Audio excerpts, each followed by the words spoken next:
So it's been a pretty rough start to 2025. I live in Los Angeles, and as most of you probably have already heard, we've been dealing with back-to-back wildfires. It's been pretty devastating to watch people that I know, clients, colleagues, friends, lose everything that they've worked for in this lifetime. So, I'm just grateful that I'm able to still film my videos and be doing what I do, what I believe in, working for myself, and pursuing things that I'm passionate about. So I'm just grateful for that. It's raining today. I busted out the faux fur. And I think the firefighters have it under control now, or at least for the most part. Granted, we do have a lot of rebuilding to do, especially in the Palisades and Altadena. But it looks like the worst of it is over, I'm hoping. So let's go ahead and get started. In this video, I want to show you guys something really fun and really cool. It's how to play your G and E minor scales with octaves in the bass. Now we're starting to venture into different key signatures and learning how to incorporate sharps and flats. And in this video, I'm going to show you how doing this actually puts you in the perfect position to figure out your favorite songs by ear.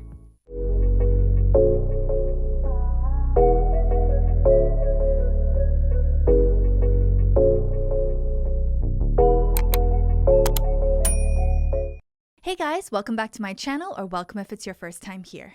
My name is Keira Kang, founder of Modern Pianista. On this channel, we discuss all things regarding artistry, entrepreneurship, and music education. I'm going to demo the G major octave scale and the E minor octave scale back to back so you guys can hear them one after the other.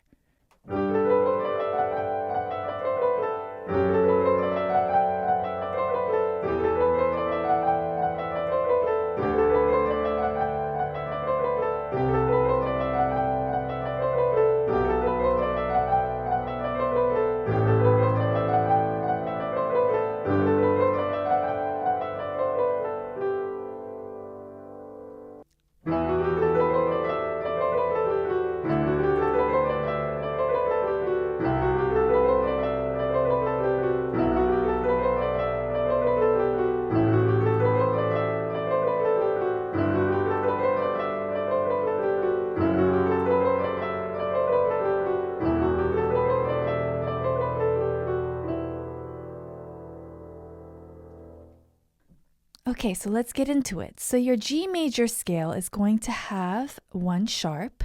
In this key signature, we have F sharp, and also in E minor, we have F sharp. They are relatives because they share that F sharp. E is also the 6th degree of your G major scale, so it's a good thing to know that the 6th degree of every single major scale will give you a very soulful sound. So we are counting on our G scale. 1, 2, 3, 4, 5, 6.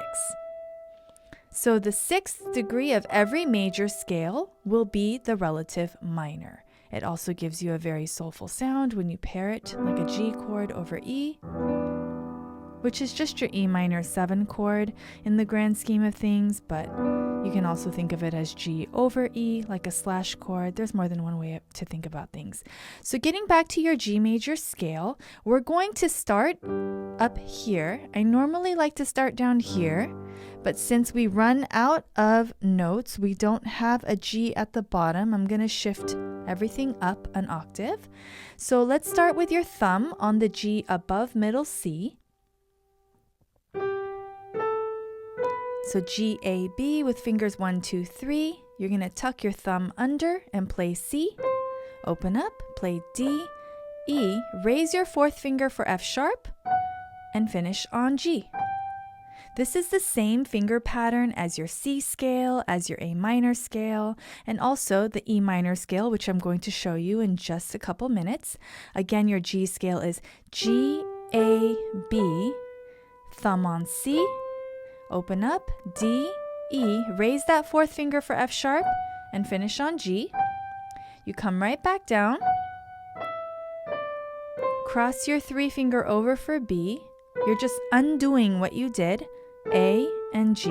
So that completes the G scale.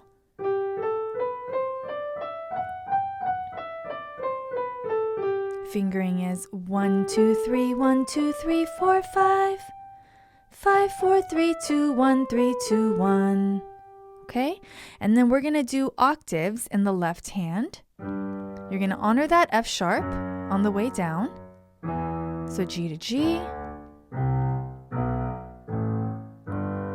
And when you pair it together, you have a really cool way of practicing your scales, which is an exercise I curated called Octave Scales.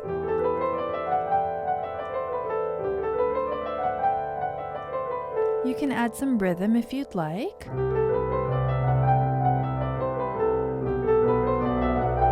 Just doing quarters in my left.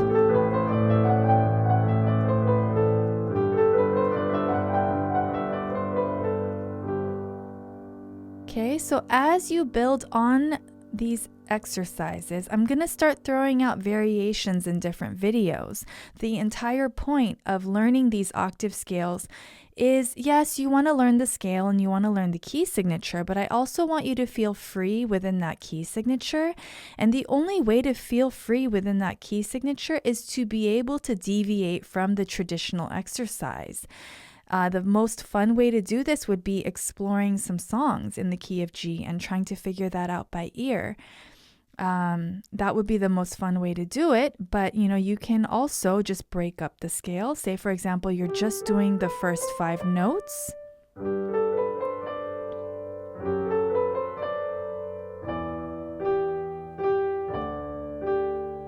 Simple things like this.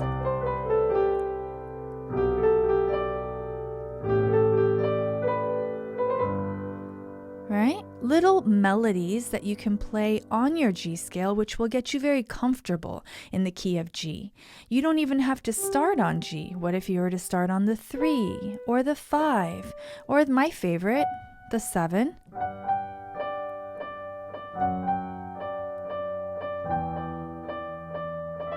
So none of this has been planned. What I'm doing right now, I'm literally just playing around on my G scale.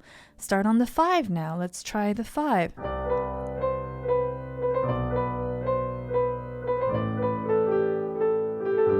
So these are simple little examples. Obviously, it's nothing crazy, right? But just having the confidence and the freedom to even be able to do this is a win. I would call that a win, because the entire point of learning a scale is to be able to do that. And when you feel comfortable doing that, then it's so much easier to express yourself. And that's what we're here to do.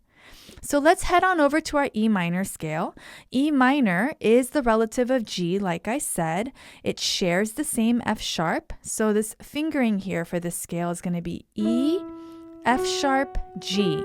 And then you tuck under, right? A lot of times people try to tuck after the sharp. That's very common. I see that in all my students. But it's E, F sharp, G, and then you put your thumb on A, B, C, D, E. So it's the same fingering as C and A minor, like I always say. I pair the scales with the same fingerings together so that it's easier for you to build muscle memory, okay? One more time, we have E, F sharp, G, tuck your thumb under for A, open up for B, play up to your pinky, C, D, E. On your way down, it's going to be E, D, C, B, A, 5, 4, 3, 2, 1. You cross your 3 over for G, F sharp on 2, and you finish on E, which is where you started. With just finger numbers, that's going to be 1, 2, 3, 1, 2, 3, 4, 5, 5, 4, 3, 2, 1, cross 3, 2, 1. And we have octaves going in our left hand again as well. E, D, C, B, A, G. Honor this same F sharp before you finish on E. So when you pair those together, you have my exercise octave scales in the key of E minor. This is the gloomy one. It sounds a little gloomy.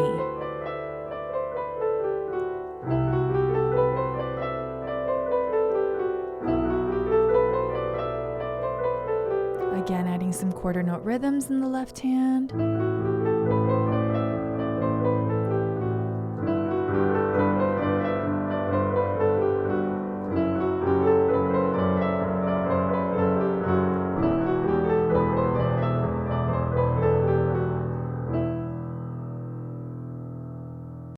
So I'm a big advocate of putting the power in my students' hands. I want you guys to feel connected to what you're doing and what you're creating. I want you to sit at the piano and feel confident, like you don't have to look something up on the internet. You don't need to rely on a book. Everything you know is up here in your mind because you understand the language of music. You understand the circle of fifths, your key signatures. This is what I call your sound palette, similar to a color palette that a painter would have, right? You have your colors laid out in front of you when you're about to paint something, so you know what options you have. It's just like that with music. You have to know what sounds are possible. So doing that is learning your scales and learning your chords and learning to be comfortable within that key signature. And once you're comfortable within that key signature, you can start learning songs in that same key. So I'm going to show you how to do this in the key of G and E minor. So let's get started on a couple song examples that you can use right now. Once you feel comfortable with your E minor scale, then you can start figuring songs out by ear that are in the key of E minor. I'll give you two right now. Edge of 17 by Stevie Nicks is in the key of E minor, meaning Stevie Nicks' voice is going to live here the entire time. She honors this F sharp, meaning this is not in the key, that's not in the key, that's not in the key, and neither is that. You're here. So understanding music theory, knowing your scales and your chords, it provides a process of elimination. It's like a shortcut, right? So if you know that, then you can eliminate all the other options and figuring things out by ear becomes quicker. Now, it's still going to take a little bit of time. You are going to push some wrong notes, but that's okay. It's a process and it takes some time. So if you were to play this song by ear, it would be...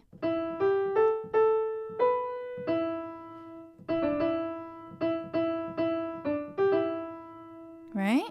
So we have... Just like a white-winged dove sings a song that sounds like she's singing.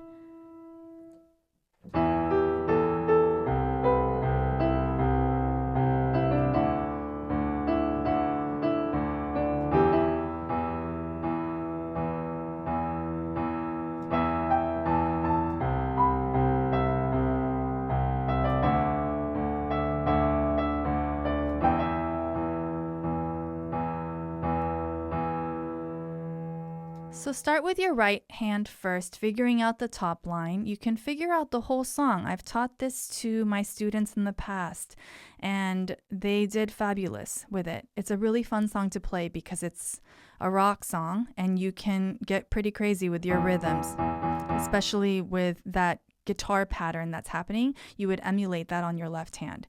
So that's really fun to do. Another song you can play around with in the key of E minor would be American Boy by Estelle and Kanye West. So this song actually starts on the 5th degree of your E minor scale. It doesn't start on the 1, right? So you don't have to start on the 1. You can start on the 5. You can start on the 3. These are called scale degrees. I talk about it often, and it's something that you're going to have to know if you want to feel comfortable with music theory and figuring things out quickly and easily. So Estelle's voice also is going to live here. Now, the only thing about this song is that, first of all, it starts on the 5th degree. It starts on the B, but it also has an accidental. An accidental in music means that a note that's not in the key signature is used temporarily just because it sounds good. It feels good, right? This is art at the end of the day. You learn the rules to break the rules. So if this is where her voice is in the key of E minor, then these notes are typically not in it, but they decided to just throw in a G sharp for that one particular phrase because they thought it sounded good, and they bring it right back to the natural. So this is what it will sound like.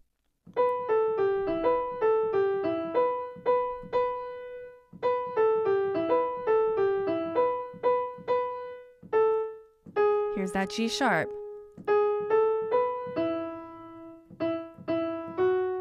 Take it back to the natural.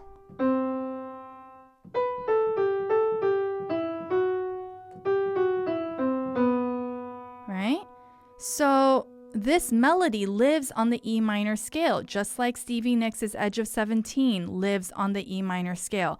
Estelle and Kanye got a little bit more savvy and they threw in an accidental, but other than that, this song is in the key of E minor.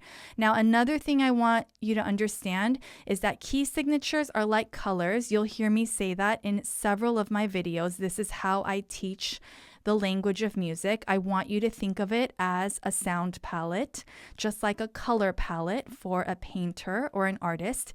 Once you learn all your colors or your sounds or your key signatures and you learn how to paint with them in solid colors, eventually you're going to blend them. They're going to turn into tie-dye, right? That's how jazz is created. You know, we're bending melodies and harmonies and we're breaking rules and we're creating something that there's ombre, it blends into one another. So that's when you are a little bit more savvy and comfortable with what you're doing. So these are two great examples you can get started with. They're well-known songs and you can try to figure it out by ear after you feel comfortable with your E minor scale. So try out learning the top line in the songs that I've demonstrated in this video, Edge of 17 and American Boy. And it's going to take a little bit of trial and error. You're going to probably hit some wrong notes. No big deal. This is part of the process. And the more you do it, the faster you get at figuring things out and the more confident you get. You have to be willing to not be great at something for a while in order to become great at it. There's nothing wrong with that. This is what I always tell my students when they're in the lesson room with me. They're always trying to be performance ready and perfect. And I'm like, you guys, you're here to learn. And you're not on stage. It's okay to hit some wrong notes. It's okay. You can't learn without making mistakes. So if you're afraid to make mistakes, you're never gonna learn. You're never gonna push past it.